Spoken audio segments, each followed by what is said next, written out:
GoCast no ar. Hoje, com o Dr. Renato Anguiná, médico neurologista, vamos falar de Covid entre jogadores de futebol. Qual o impacto? Eu sou a jornalista Eduarda Strepp, começando agora o GoCast, o podcast da GoManage que fala de futebol de um jeito diferente.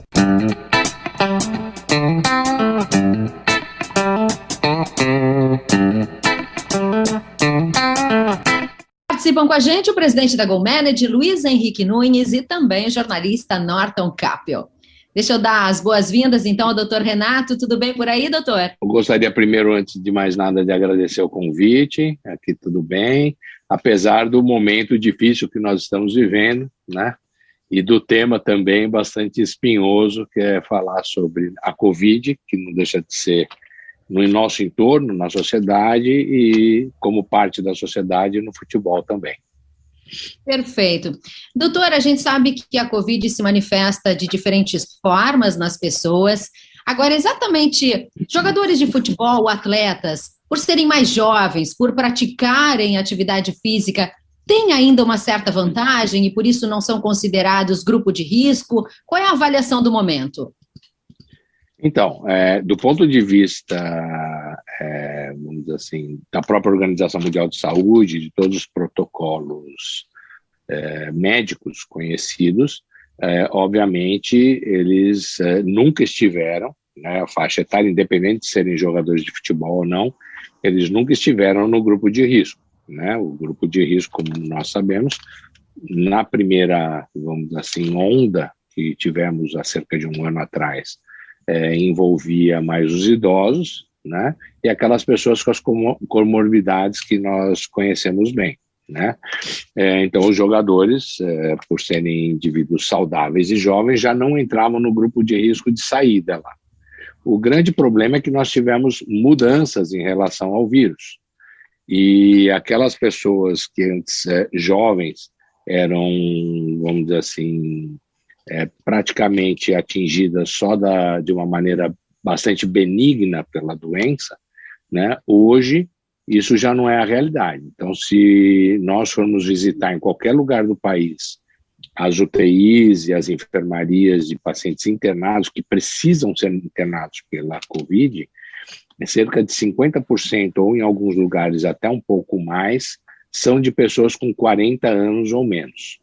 Então, mudou no começo, se a gente fosse há 8 meses atrás, 9 meses atrás, nós teríamos, vamos dizer assim, uma porcentagem de pessoas com menos de 40 anos menor de 20%.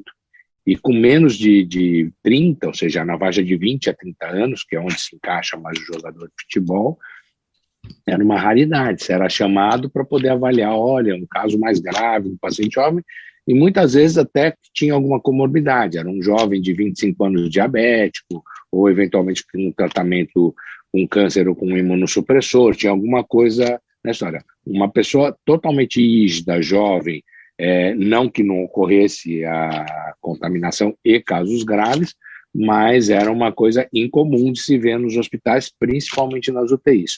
Hoje não mais, 50%, cerca de 50%, são de pessoas abaixo de 40 anos.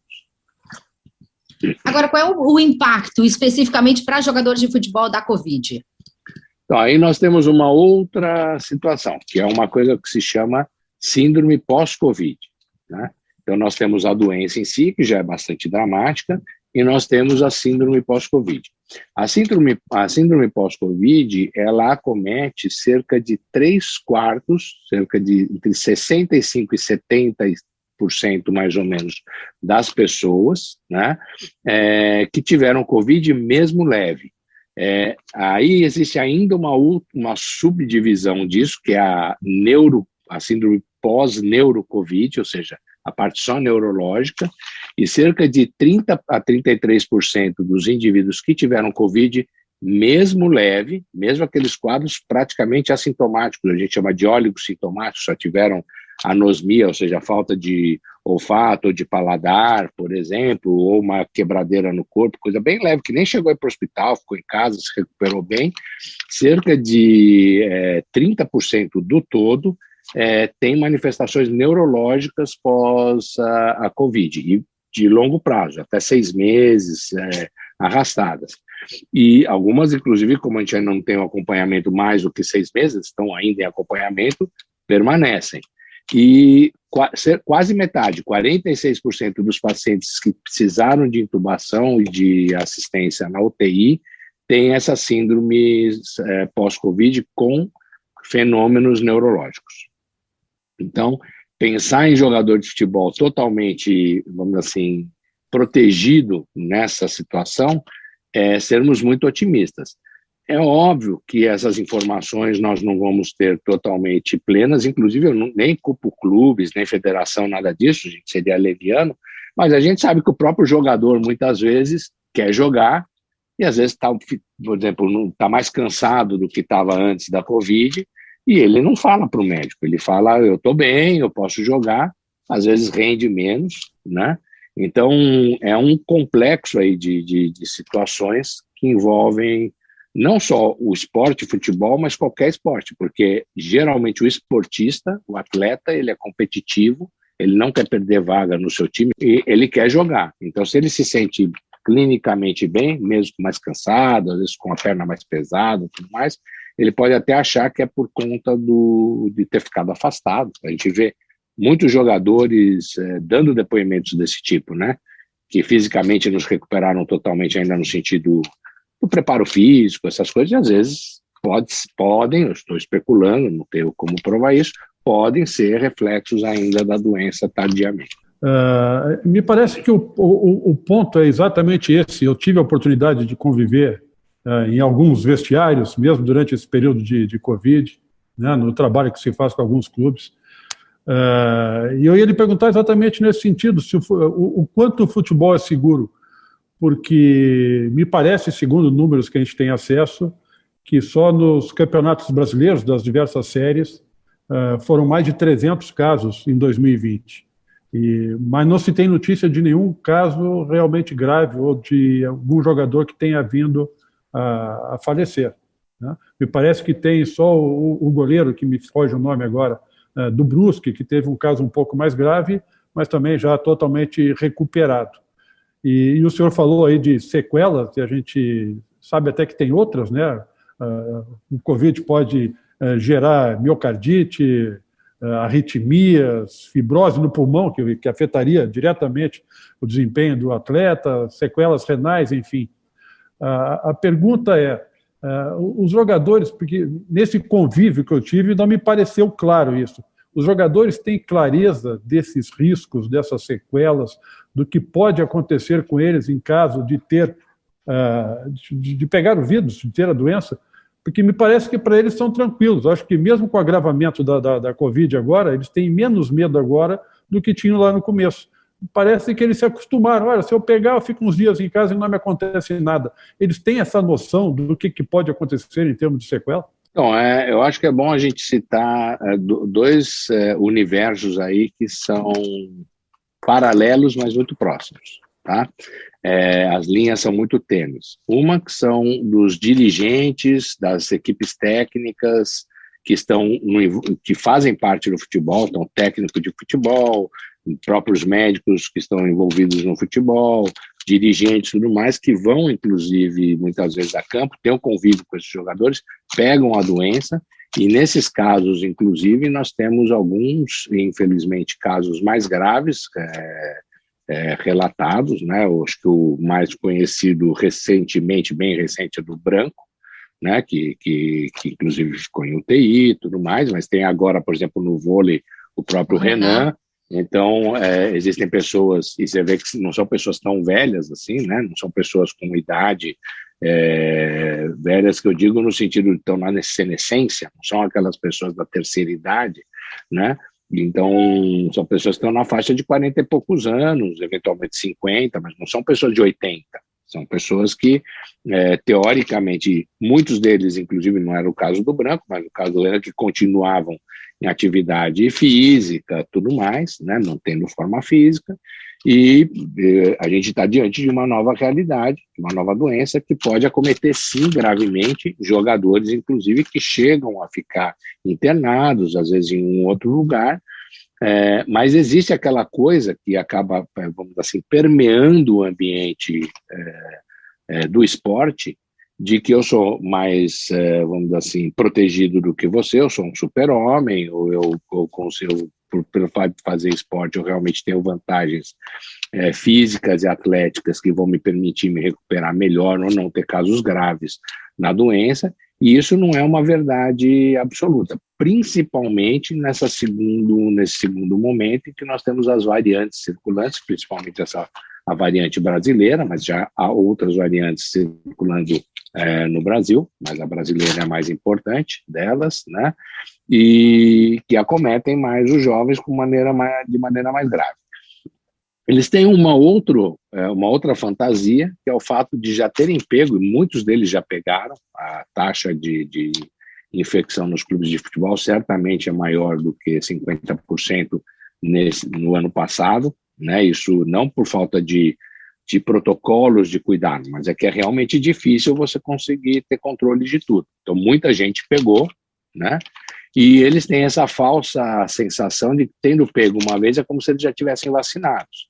E isso não é uma verdade epidemiológica nem imunológica. Nós temos casos de pessoas que pegam, e isso é de cada organismo, e tem uma vamos dizer assim, proteção à doença bastante grande por um tempo mais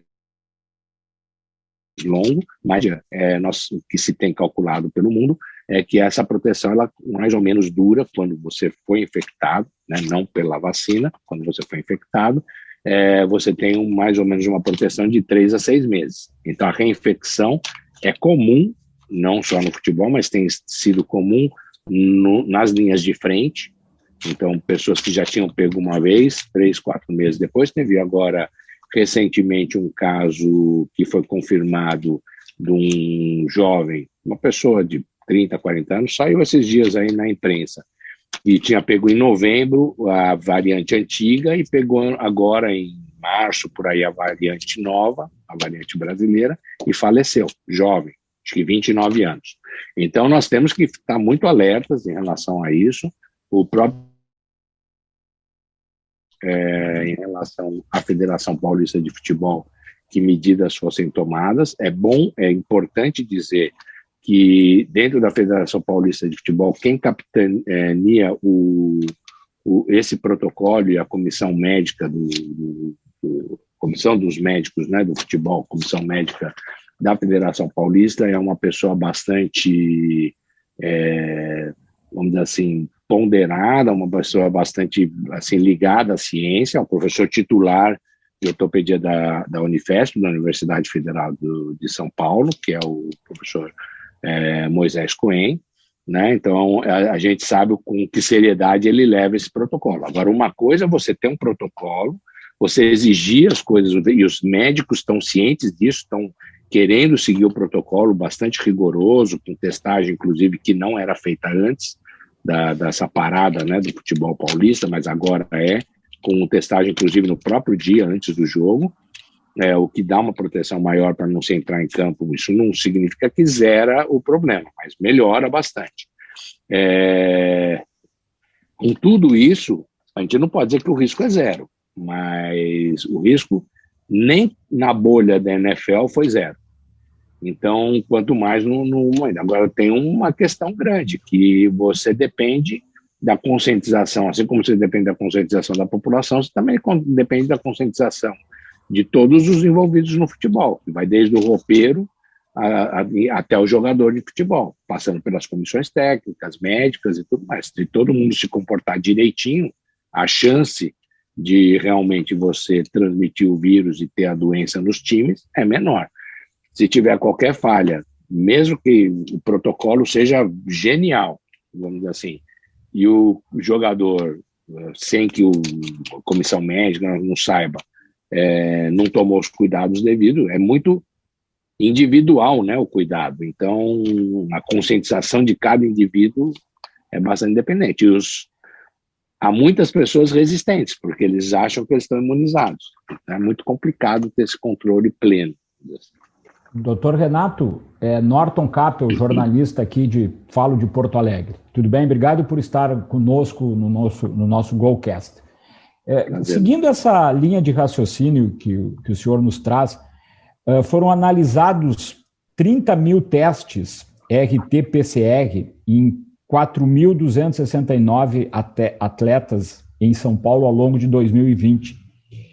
E 11,7 tiveram resultado positivo, índice equivalente ao de profissionais da saúde que atuam na linha de frente, ou seja, é uma contaminação significativa, grave e relevante.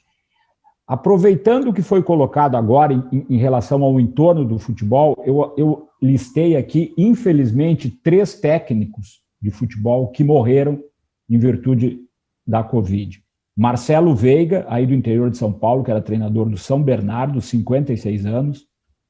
Radisson Júnior, do Plácido de Castro, do Acre, 36 anos, esse com comorbidades.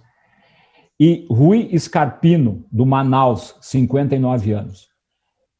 Uma das críticas que se faz à questão do controle é justamente a questão social. Nesse aspecto, o senhor acha que os clubes têm conseguido conscientizar os jogadores da importância de cuidar da questão do Covid ou há falha nessa questão? Veja bem, num país em que nós temos um rol de informações totalmente desencontradas, né? Você escuta, assim, inclusive, infelizmente, médicos negacionistas, que são defensores de tratamentos que a gente sabe que são inócuos, até pessoas que são bastante engajadas, vamos dizer assim, esferas de governo diferentes, com discursos diferentes, inclusive que esferas de governo, às vezes, semelhantes, por exemplo, prefeitos, no mesmo estado, com discursos absolutamente diferentes. Você pega o estado de São Paulo, Araraquara, por exemplo, Sorocaba, Araraquara e Bauru, né, que um fez lockdown impecável, o outro fala, não, vamos abrir tudo. Então, independente não estou aqui entrando em fatores políticos, estou falando de informação. Né? Então, num país em que a informação não é centralizada, a informação não é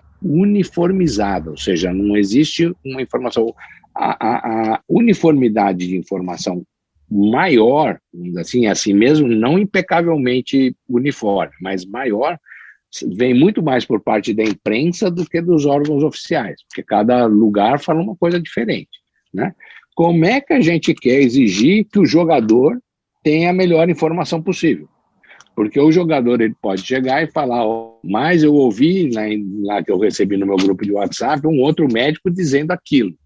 Então, como é que você pode exigir que essa informação, por mais que o clube possa passar a melhor informação possível, chegue de uma maneira totalmente, vamos dizer assim, isenta, bonitinha, científica para o jogador, que muitas vezes a gente sabe as diferenças culturais que tem entre os jogadores, né? Existem jogadores que são capazes de dar entrevistas com um nível, vamos dizer assim, cultural altíssimo, e existem jogadores que mal conseguem, vamos dizer assim, infelizmente, assinar o próprio nome. Isso é a realidade do país. Isso aqui eu não estou nem merecendo nem desmerecendo ninguém. Ninguém é melhor do que ninguém, mas obviamente que essa informação ela teria que chegar de uma maneira e numa linguagem, né, acessível a que todos os jogadores, todos os níveis, e isso inclusive difere das séries do futebol, né? Então, Série A, Série B, Série D, não que na Série D não tenha alguém, um iluminado, um jogador que às vezes até já jogou fora do país, com um alto nível cultural, mas muitas vezes está em cidadezinhas muito pequenas que, vamos dizer assim, a informação chega truncada, que tem clubes, inclusive, que não tem nem departamento médico formado, que o clube ele usa, porque é obrigado por lei, no evento esportivo, ter ambulância, ele usa o médico da prefeitura local da cidade. Ele não tem um departamento médico estruturado.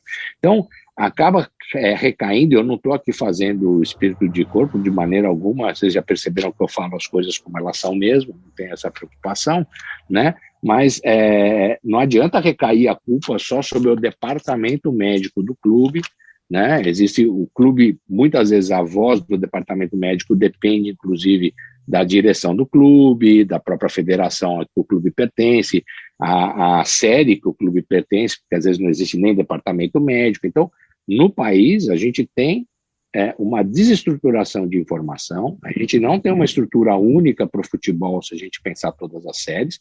Então, exigir que esse jogador tenha a melhor informação possível, eu acho que seria até utópico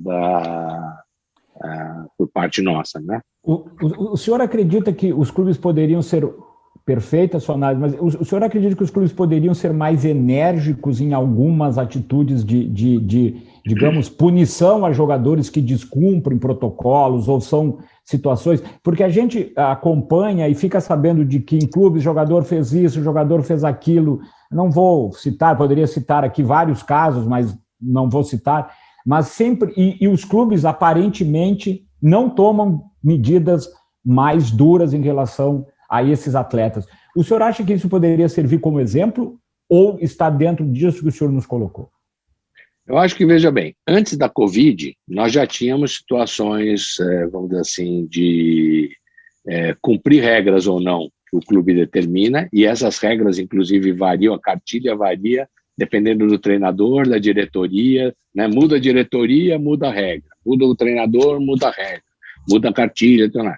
E a gente sabe que também tem clubes que tradicionalmente passam a mão na cabeça do ídolo do clube, e tem outros clubes que não, que sempre foram enérgicos.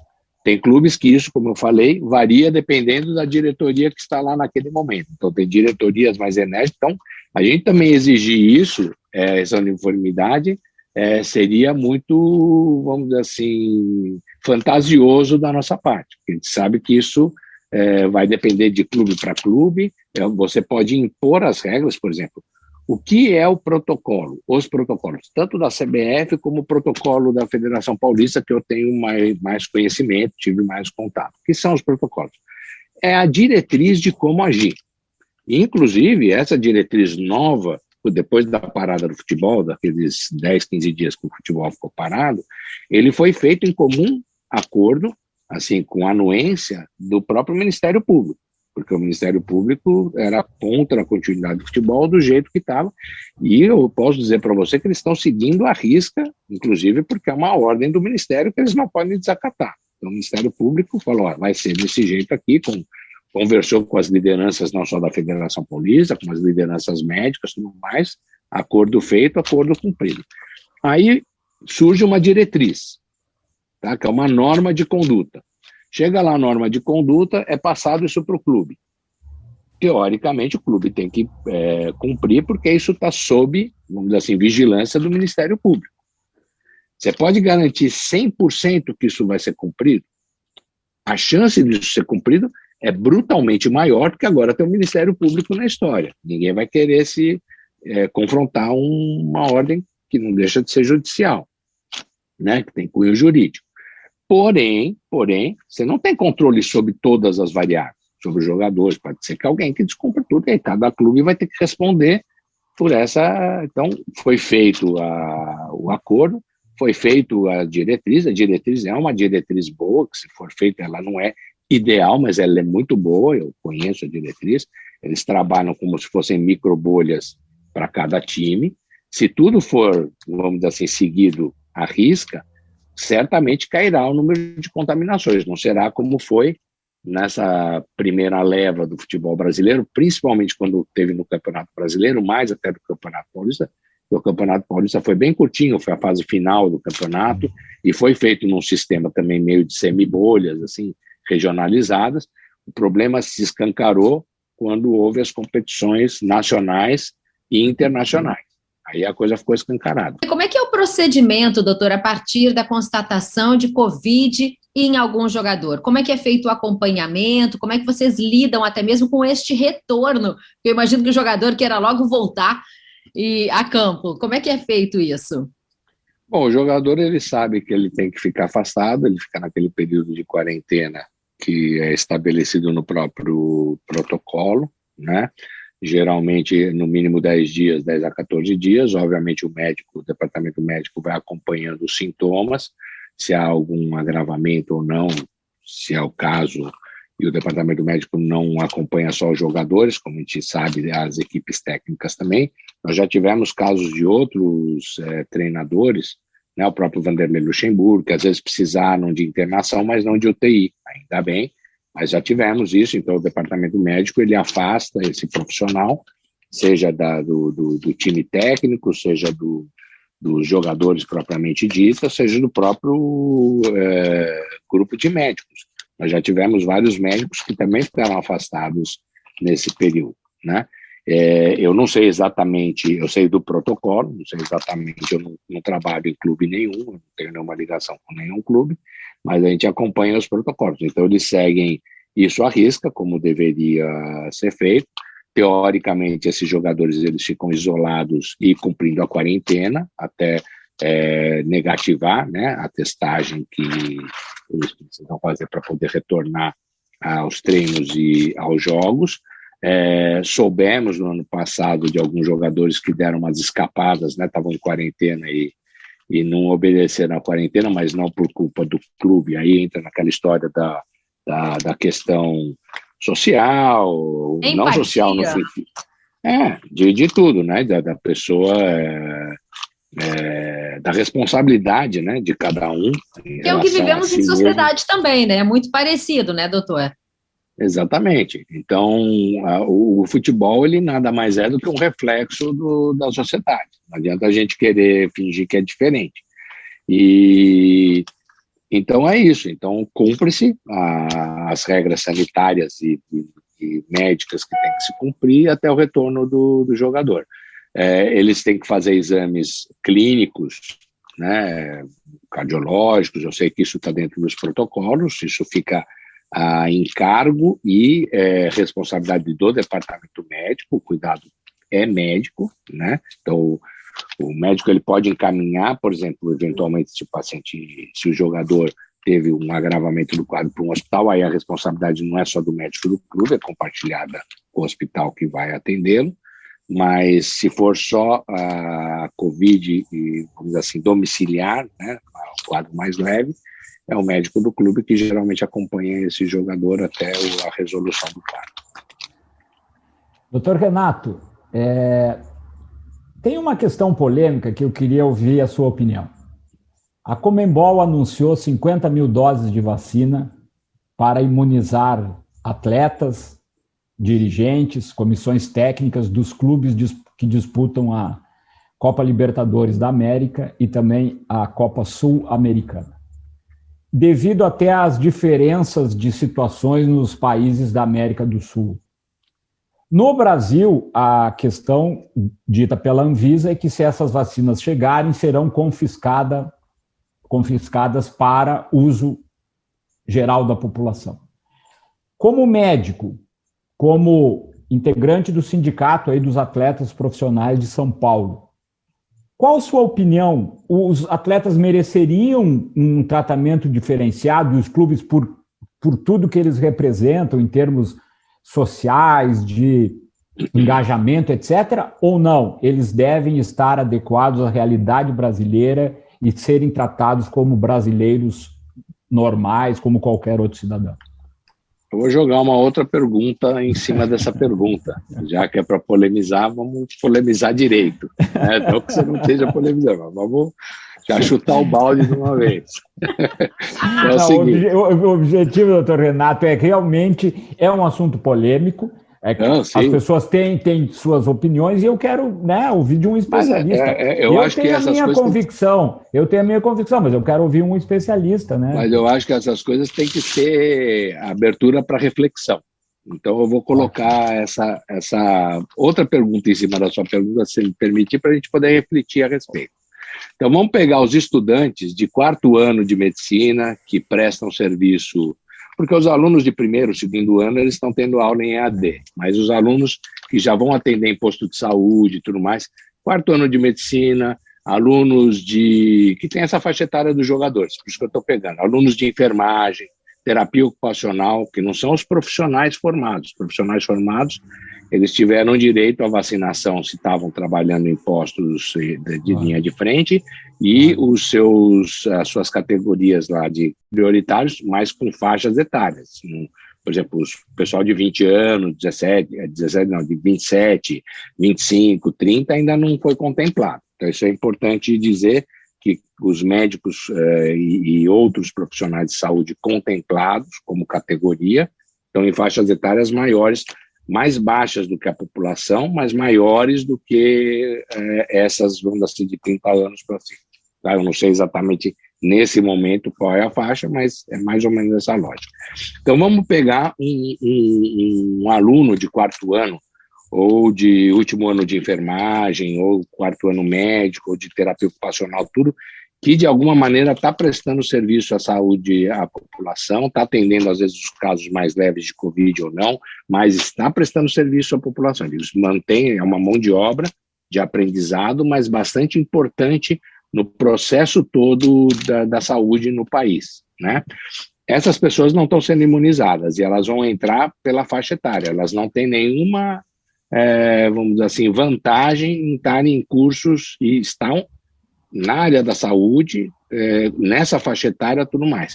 Por que o jogador de futebol teria esse direito? Essa é só a pergunta que eu faço, entendeu? É só essa a polêmica, vamos dizer assim, antes de criar a polêmica, a gente refletir por que esse grupo, que é um grupo, vamos dizer assim, que está prestando serviço, vou dizer mais, aquela pessoa que eventualmente está trabalhando numa padaria ou num supermercado para manter a sua nutrição e você conseguir ter a efetividade de conseguir continuar comprando bens de consumo e de alimento, tá certo? Supermercado, linha de produção de alimentos, todas essas coisas, que não está tendo essa prerrogativa, ela não é grupo especial, para nenhum grupo de vacinação especial. Por que o jogador tem que ter? Doutor Renato, é só isso que eu pergunto. Então, doutor Renato, se o Norton não conseguiu fazer a polêmica direito, deixa eu ver se eu consigo aumentar um pouco. Né? Hoje tá bom o negócio. Eu consigo aumentar. Vamos, meninos, estou gostando disso. Tá vendo? Agora eu já estou me arrependendo de ter aceitado com isso. Brincadeira. Não, tranquilo. Não, mas é tranquilo. A Eduarda citou no começo do programa, nós entrevistamos, acho que uns 20 dias atrás, mais ou menos, 3 semanas, o Rinaldo Martorelli, presidente do Sindicato dos Atletas de São Paulo. Sindicato que o senhor, de certa forma, está ligado também. E naquela ocasião, 3 semanas atrás, estava aquela discussão, né? Havia aquela polêmica, o futebol de São Paulo parou, alguns foram jogar os clubes foram jogar no Rio de Janeiro, mas o próprio sindicato, pelo menos oficialmente, parece que era a favor que os jogos continuassem acontecendo, a maioria dos atletas era a favor também, né? A grande maioria dos clubes também era a favor de que os jogos acontecessem. E a questão da polêmica é o seguinte: no Brasil o Covid virou, de certa forma, um pouco de polêmica, porque envolve política, tem a questão da economia, né, muitos forçando a barra aí para que a vida esteja o mais próximo do normal possível, né, e muitos defendem que não, a ciência é que deveria ser a palavra mais importante, né, a questão da ciência e de quem realmente entende do assunto. Então, já que o senhor está, de certa forma, ligado ao sindicato, ao mesmo sindicato, e o senhor sendo um médico, pelo menos para mim, o senhor representa a ciência. Qual era a sua opinião exatamente sobre paralisar os jogos, ou até mesmo agora, neste momento, que a vida siga, né, que o futebol siga, ou deveria, de alguma maneira, parar de alguma forma? Essa é uma pergunta bastante polêmica e eu vou falar em 2 cenários diferentes, tá? Se você me permitir. Eu, como representante do sindicato dos atletas, em discussão interna até dentro do sindicato e tudo mais, naquele momento atrás, e eu tive inclusive a oportunidade de estar eu tenho amizade com o Moisés, com o Dr. Moisés Cohen, com muitos membros da comissão médica, eu não tenho nenhum problema em relação a isso, tá?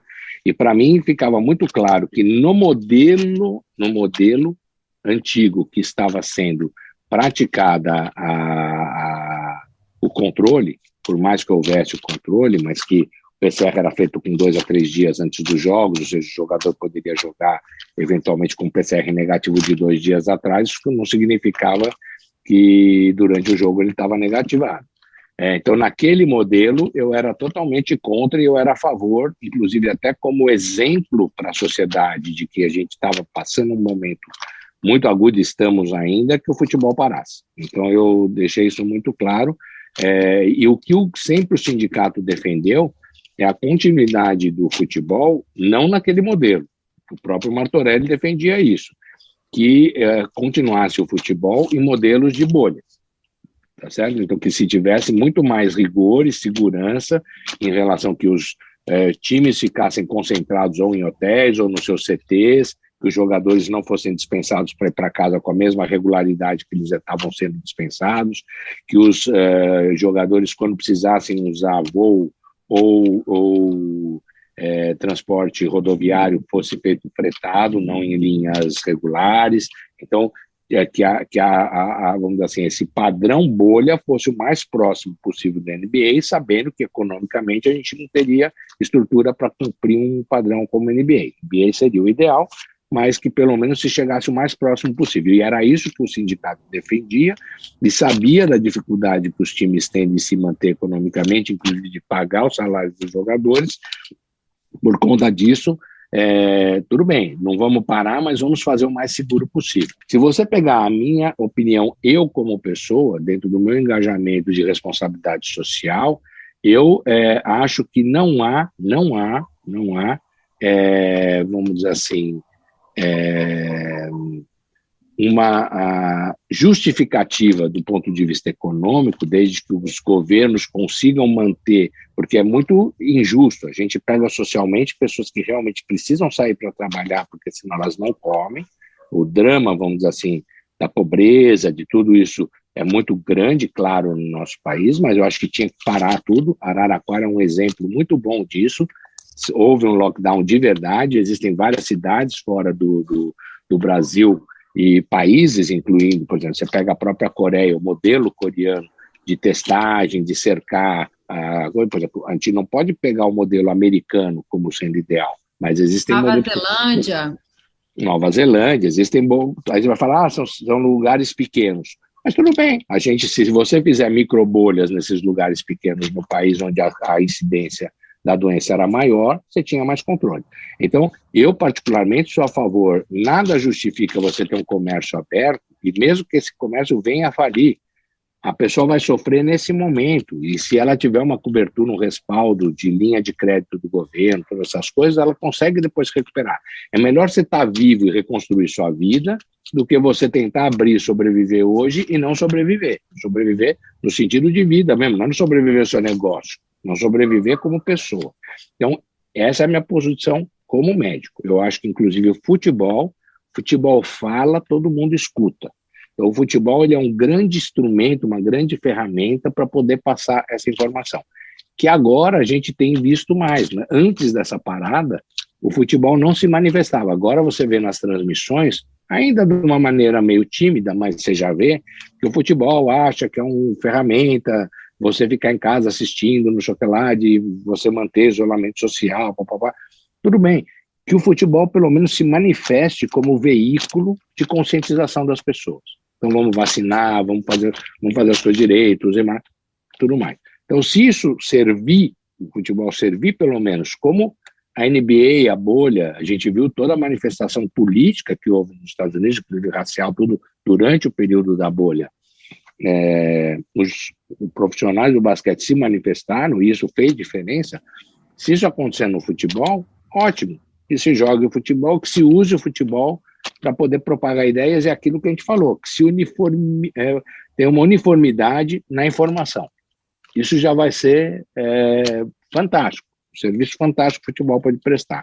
Então, não é uma questão de radicalizar, é uma questão simplesmente de se encontrar o bom termo e o bom senso em relação do que o futebol pode fazer por nós. E ele pode fazer muita coisa. Estava fazendo. E não viver num mundo paralelo, né, doutor? Porque senão parece realmente uma outra realidade, né? Eu acho que todos nós temos que estar inseridos no mesmo contexto. Perfeito. Eu ouvi, por exemplo, outro dia, estava tendo um programa. Eu vi muito rápido porque eu não vejo muita televisão. Eu sou um fã de assistir muita televisão. Acho que hoje em dia muita gente não é, até pelos comentários, as notícias são muito repetitivas, tudo mais. Então, mas eu peguei um trechinho, assim, que eles estavam fazendo uma blitz, acompanhando lá a reportagem, num lugar que era, assim, de elite, que foi pego numa festa lá de elite sendo feita, e depois numa festa na periferia, mesma coisa, e se perguntou lá, conseguiu se entrevistar na elite, ninguém quis falar nada, e nessa da periferia um rapaz falou, ele falou, me aglomerar no ônibus, ninguém me multa, ninguém me prende. Agora eu venho aqui me divertir na hora que eu tô... Eu, de repente, botei a mão na consciência e falei, na lógica dele, tá perfeito. Porque ele pode sair, se aglomerar para ir trabalhar, ele pode sair para servir aos outros, a nós, que eventualmente podemos escolher ir ou não trabalhar, ou trabalhar de casa, ele não pode. E na lógica dele, se ele pode fazer isso, ele também pode ir para a balada. Então, a gente não tem que ficar tão chocado, a gente teria que dar condição para esse indivíduo ir na maior segurança possível ao trabalho, não no ônibus aglomerado e tudo mais, para depois exigir que ele não se aglomere na balada. Então, é tão complexo o país é tão cheio de contrastes, que a gente pode ficar aqui 5 dias ou mais discutindo sobre essas questões, e eu não quero politizar isso, porque eu acho que nós estamos num momento em que a saúde é muito mais importante do que a politização. Então, a saúde não tem lado. A única visão que eu vejo para a saúde é ir para baixo ou para cima, não para os lados, né? Ou você faz errado e vai para baixo, afunda tudo, ou você vai para cima e sai dessa, né? Não se afoga. Nós, em outros assuntos aqui, sempre se falou dessa questão de como o futebol pode contribuir, pode ser mais efetivo, pode ser mais organizado, até por todo isso que ele significa e como é um fator que propulsiona outras questões. Faltaria uma conscientização maior dos clubes, das federações, da própria CBF em torno desse assunto, na sua opinião? Haveria como fazer mais, na sua opinião, em relação a como o futebol poderia ajudar na conscientização? Eu acho que parte, assim, eu sempre falo que é muito pesado e o futebol é um bom exemplo para isso, dentro de campo, e você pegar um vilão numa derrota e falar, vou usar um bom exemplo, que é a Copa de 50, que você pega e vilanizou o Barbosa pro resto da eternidade da vida dele lá, enquanto ele viveu como se não existisse um time à frente do Barbosa, como se não existisse uma comissão técnica, como não se existisse um ambiente social do Já Ganhou, como se não existisse a imprensa que publicou praticamente fotos com o país campeão antes da Copa de 50. Então, estou pegando um evento bem distante para a gente ver como o futebol não depende de uma coisa só. É um processo muito complexo, né? Então, assim, se a gente pega, óbvio que existe a parcela que é dos altos dirigentes das confederações e das federações, então isso pode... eles podem ter empatia e simpatizar pela causa da conscientização. Depois, cada clube, e a gente sabe que tem clubes que são, vamos dizer assim, que também politizaram essa questão e estão alinhados politicamente com um lado ou com o outro, que é um problema, porque a saúde, como eu falei, não pode ter lado, tem que estar... As pessoas podem ter lado, mas um problema de saúde não pode ter lado. Isso para mim é muito claro isso. Então, eu não estou nem dizendo qual time que está mais para um lado de cá ou de lá, mas existem diferenças de posicionamento em relação a isso, enxergar a realidade. Aí vem as comissões técnicas, os próprios jogadores. Então, por exemplo, você pega na NBA, quem se posicionou foram os jogadores. Acima, quem se posicionou depois foram os clubes e depois foi a própria NBA. Mas quem começou os movimentos, a gente sabe disso, foi num vestiário de um dos times que não quis voltar para o jogo, era um jogo de playoff, porque tinha acontecido aquela questão lá do George Floyd e tudo mais, eles não quiseram voltar, porque eles eram da mesma cidade, se eu não me engano era de Minneapolis, não é isso? E eles não quiseram voltar, e eles começaram o movimento, os jogadores. Então, assim, e eu não estou dizendo que aqui os jogadores têm que começar, mas assim, todas as partes têm, vamos dizer assim, podem ter a sua parcela de contribuição no processo. Agora, se nenhuma das partes quiser contribuir, não vamos ter nada. Se alguma das partes começar a querer despertar, olha, precisamos contribuir, porque desse jeito o futebol, inclusive, se fortalece para poder, vamos dizer assim, justificar o jogo, justificar a existência de ter o campeonato. Falar, nós temos o campeonato porque nós somos uma forma de conscientizar vocês, entendeu? Então isso parte do dirigente, lá de cima da CBF, da Federação Paulista, da Federação Gaúcha, da Federação Amazonense, seja lá de federação que for, isso parte do time, isso parte dos dirigentes do time, dos jogadores, de todas as partes, das federações e assim vai. Ótimo. Futebol para todo mundo e futebol com consciência, fazendo um movimento que as coisas aconteçam. Eu acho que essa seria a saída mais nobre que o futebol poderia ter numa posição. E ninguém ia abrir a boca para não ter jogo. Óbvio que se ter o rigor do controle, para a saúde dos jogadores, tudo, mas os jogadores ganhariam, inclusive, o apoio popular, o apoio político. Agora, quando o futebol se cala ou dá maus exemplos, isso a gente tem visto bastante, né? Aí fica difícil. Doutor Renato, nossa empresa ela tem sede aqui no Brasil, tem sede em Portugal também. E eu vi um estudo da Portugal Football School, que pertence à Federação Portuguesa de Futebol, que me chamou a atenção. Foi até o contrário do que eu imaginava, né? Porque a gente imagina que o futebol é jogado dentro de um grande retângulo, ali tem 22 jogadores, mais os árbitros atrás do gol, no meio do campo, as bandeirinhas, enfim, são ali 25, 27 pessoas correndo próximas uma das outras. Mas esse estudo diz que o tempo máximo de exposição de jogadores e árbitros a menos de 2 metros de distância entre si foi de apenas 6 minutos. 6 minutos, né? Os jogadores têm GPS, né? O que fez a conclusão desse estudo é de que o distanciamento é muito obedecido no futebol, que o risco de se contrair o vírus numa partida de futebol é pequeno, ainda mais levando em consideração que aqueles jogadores foram testados antes. Mesmo com aquilo que o senhor colocou, que ele pode testado 2, 3 dias antes e pode eventualmente jogar infectado, mas seria um ou outro infectado, e com essa média de que eles ficam, em média, 6 minutos apenas, a menos de 2 metros um do outro, o risco seria mínimo. Então, eu achei curioso isso, eu achei diferente daquilo que eu pensava. Queria saber se no Brasil existe algum estudo parecido, e o também existem. O que o senhor acha disso exatamente? Existem alguns estudos que falam, vamos dizer assim, vão nessa direção, e alguns outros estudos que vão na direção totalmente oposta. E eu posso dizer que tem mais estudos que vão na direção oposta do que nessa direção favorável a esse que você citou agora. É muito fácil, é só você pensar numa situação de escanteio. Então, eventualmente, devem ter posições que realmente o jogador tem um contato de proximidade não tão grande quanto por exemplo, os zagueiros ou atacantes, que ficam, e dependendo do jogo, vamos dizer assim, das circunstâncias do jogo, às vezes fica um time chuveirando, né, bola o tempo todo na área, e certamente se você contabilizar esse tempo aí, vai ser muito maior do que 6 minutos. E se você, inclusive, contabilizar a bola parada, não só a bola rolando. Então, isso já cai por terra. É só você imaginar uma situação de cobrança de falta de cruzamento para a área ou de escanteio, isso já morre por terra, que certamente dá mais que 6 minutos. Então, pode ser que quando no campo, o outro atacante que fica lá esperando o contra-ataque, o goleiro da outra área que não tem contato, vamos dizer assim, boa parte do jogo, se um time está atacando mais e o outro está só assistindo o jogo, aí se eu faço a média, pode ser que em média dê isso, mas certamente vão ter jogadores que vão ultrapassar em muito esses 6 minutos. E isso também existem estudos que mostram que, dependendo da posição de campo, isso cai por terra totalmente. É muito fácil, é só imaginar que cai por terra claramente.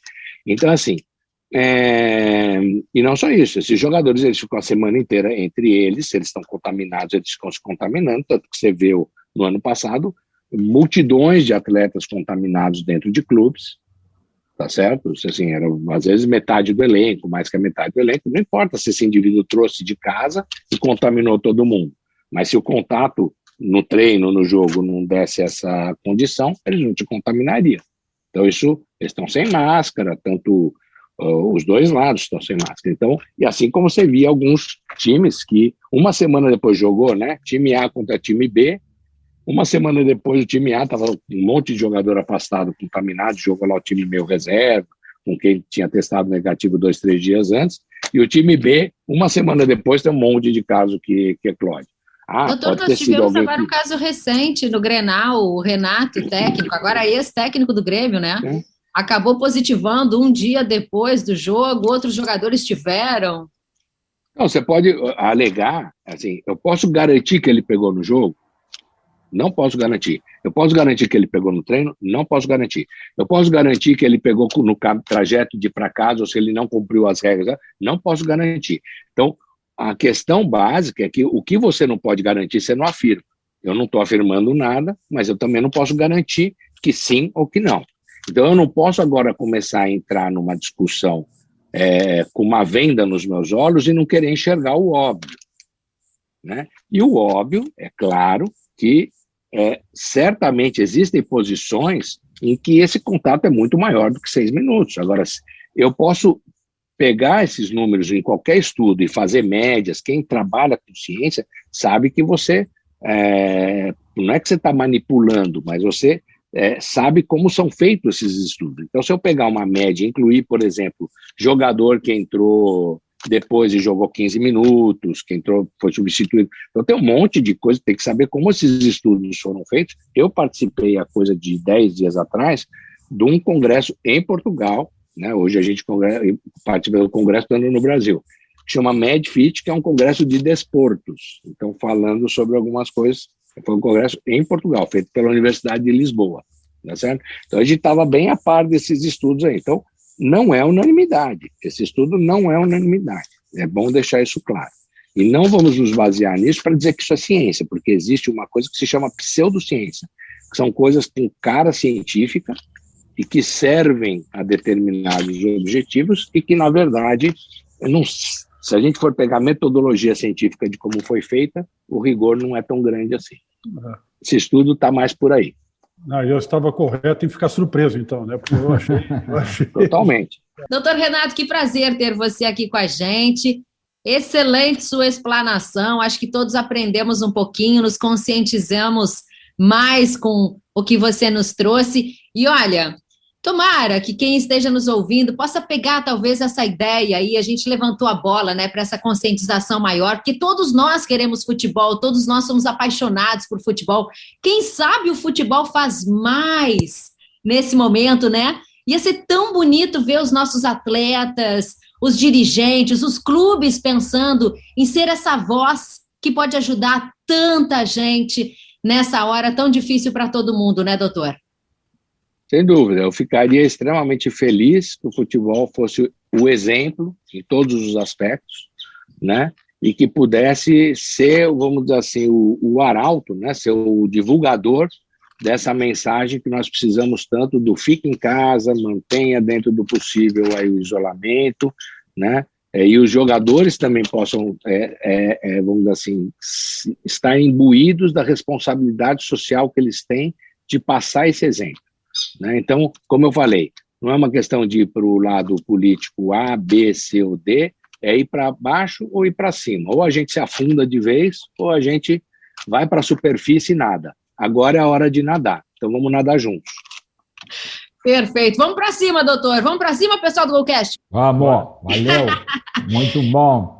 Muito obrigada, doutor Renato. Esse foi o nosso Golcast, o podcast da Go Manage, que fala de futebol de um jeito diferente. Se cuide, se proteja e se inscreva no nosso canal. Um beijo, a gente se vê.